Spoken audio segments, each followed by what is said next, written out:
कल से छोटे को स्कूल लेके जाओ माँ। ये दोनों बच्चे भी यहाँ पढ़ेंगे। फाड़ दिया, छोड़ेंगे नहीं तुमको।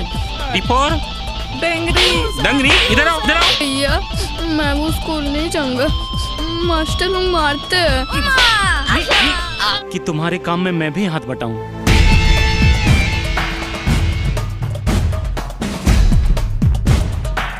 अजी गणेश तो 2 दिन के लिए ही आया था ना, तो महीना भर होने को जा रहा है और जाने का नाम भी नहीं ले रहा है। ना चाहता है क्या? मेरे साथ शादी करोगे कि नहीं वो बताओ मुझे। ये बैंक में नौकरी करता है, हाँ? तुम्हारा औकात भी है?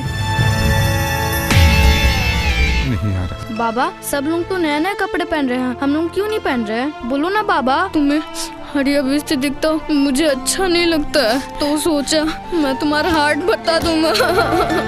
बाबा ये तो डर है। तुम कसम खाओ, एक दिन तुम कामयाब होगे जरूर। वंदे मातरम, वंदे मातरम, वंदे मातरम, वंदे मातरम। नहीं जाएगी। तुम लोग निकलो मेरे घर से। अरे भाभी को तुम ही लेके भाग जाओ। अरे भैया कैसी बातें कर रहे हैं आप? भाभी से प्यार आप करते हैं और भगा के मुझे ले जाने को कह रहे हैं। तो प्यार जलते क्या बोलते हैं? क्यों नहीं?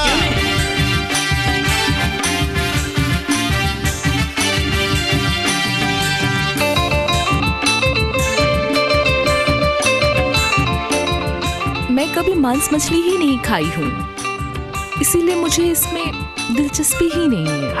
आज के बाद तुम पूरी कढ़ाई चट कर जाओगी। दौड़ने से पहले इष्ट देवता को याद कर लेना। हाँ बाबा जरूर करूँगा। क्या दिनेश बेटा? अरे गणेश बेटा तो पास हो गया। मैं भी उधर ही का हूँ, रायरंगपुर, उड़ीसा से। और सर आप कहाँ से? मैं तो बिहार से हूँ।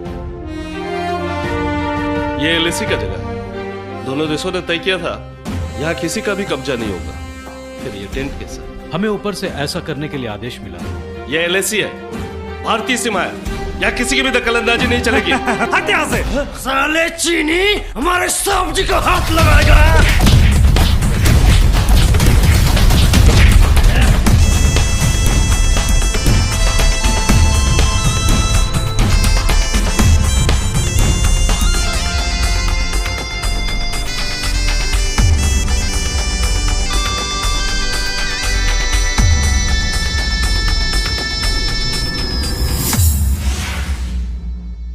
गणेश बेटा